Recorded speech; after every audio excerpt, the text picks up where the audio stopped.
Hello YouTube, welcome to yet another Let's Learn Blender tutorial, and today we're going to be revisiting compositing, this time for Blender, and also kind of render prep, just another streamline of that, because I found some neater ways of doing stuff and more streamlined ways of doing stuff. Alright, so let's go on and hop into Blender.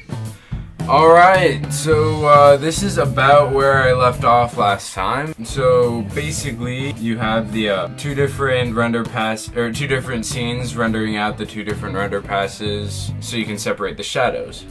So I realized this is the shadow pass is only getting the shadows and not the fall off of the shadows, like in here where there's gray around the black like shadow. There's a drop shadow that's a little bit more diffused because of the environment lighting. So I was thinking, what's a better way we can deal with this? And here's my answer.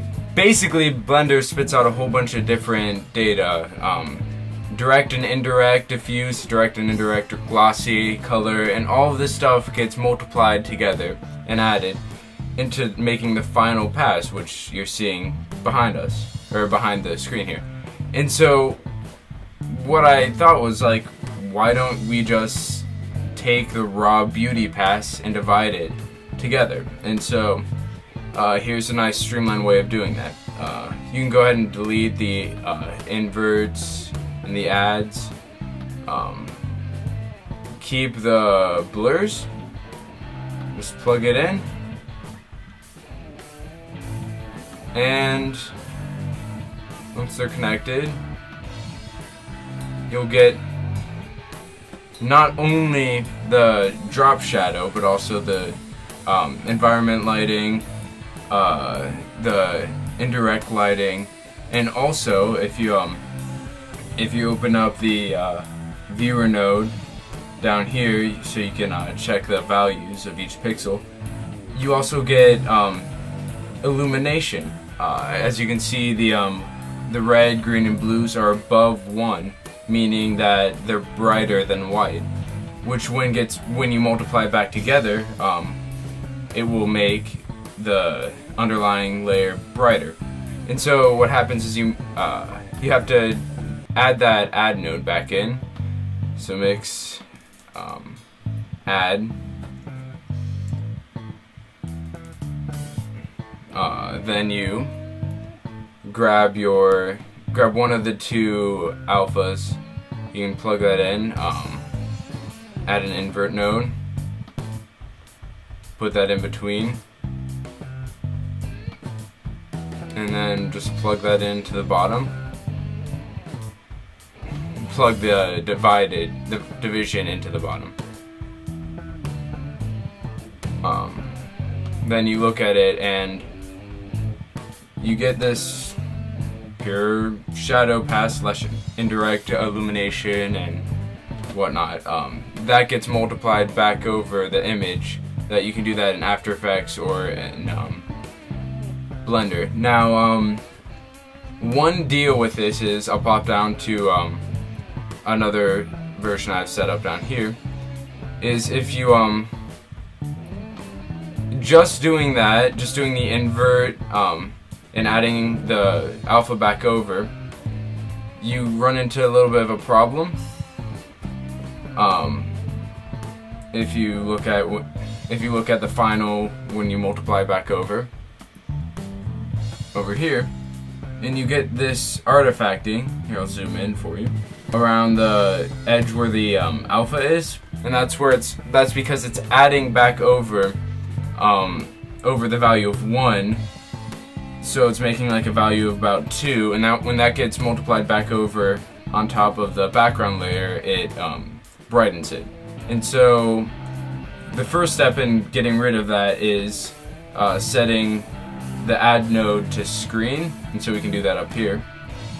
Come over to our add node and set it to screen, and what that will do is it will add it until it gets to 1, and then it won't add anymore, so you won't get super whites. And then you also in between that, I found that if you add a filter, dilate, and erode node. And then after that, add a blur node that you're gonna get rid of all the artifacting across the edge by dilating this by, like, say 16 if you're working in HD, and then blurring it by 16. That way it gives a nice smooth roll off from the background plane to the alpha in the back, and so you won't get this artifacting that you see down here if I go down and turn on what I made earlier. And a quick tip is if you want to bypass a node, you click M. And so you see here, go back up to the add node, set it to screen,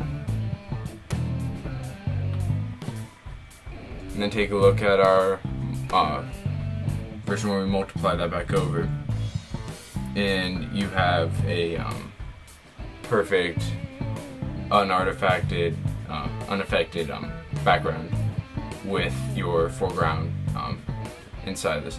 And now basically like I mentioned earlier, another great thing about this is that when it's multiplied back over the background, it adds illumination to it. And so if you look here,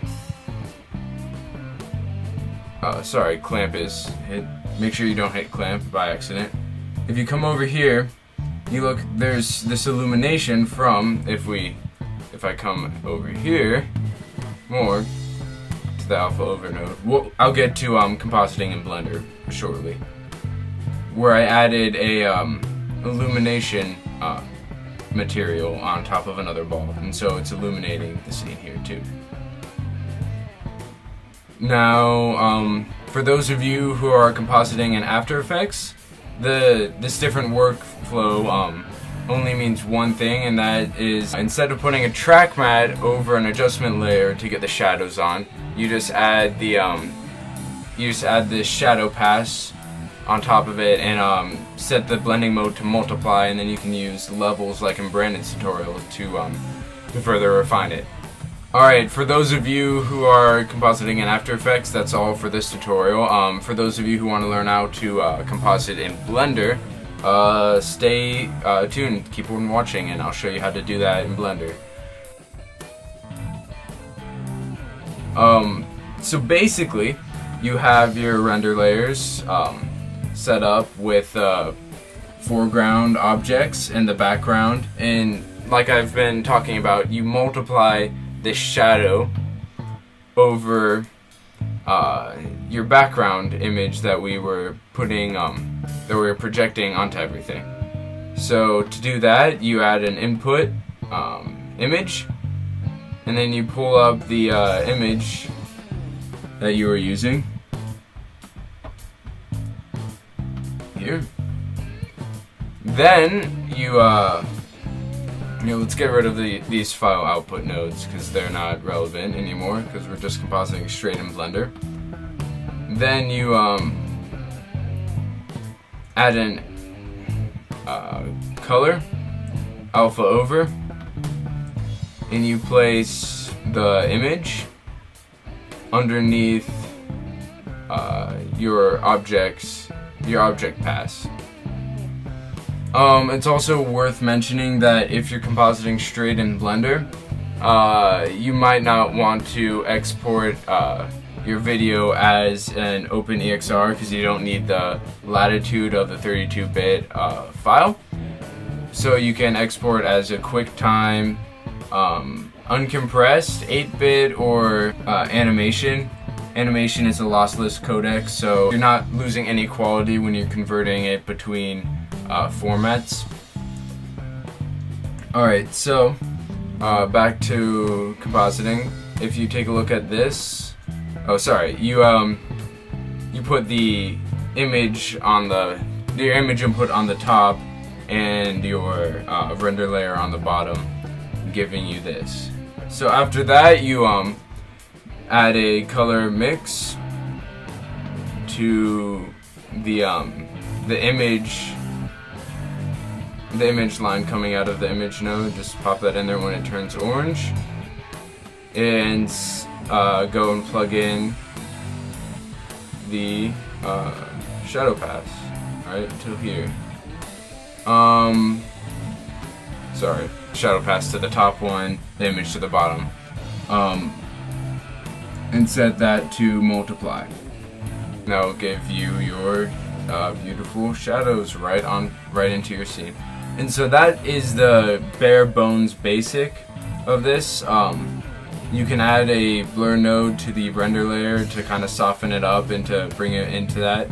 You can also add a color RGB curves node if you think it needs like more saturation or more contrast, or you want to tweak the levels in it. Other than that, there are a few handy nodes that I'll go over down here in this version I've set up.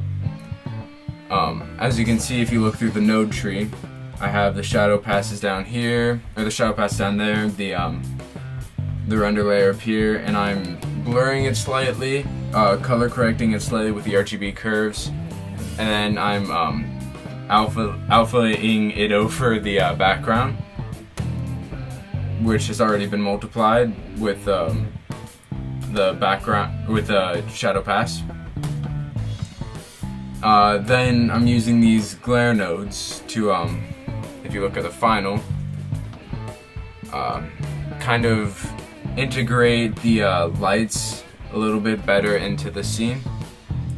This is a bit extreme because that ball there is going to be more than white, so it's gonna really get this strong glare effect. But if you don't have a super white color in your file render, that is if you don't have a illumination material, then you won't get this extreme of an effect. And then other than that, another handy one is lens distortion and dispersion. Kind of gives you this chromatic aberration effect. Go take a look at what that does by shift control clicking on it and letting it render out. My computer's kind of stressed here with the screen recording and all that, and you see this fringing. I find it's best to do well under like 0.5 to maybe 0.02 at the most. Otherwise, you're gonna start really getting this weird effect. Other than that, you can play around with other nodes. That's the basics of compositing in Blender. Alright, that's it for now. If you like the tutorial, please subscribe. Make sure to check out the original tutorials over on freddiew, as well as Brandon's Twitter. Other than that, I'll see you next episode.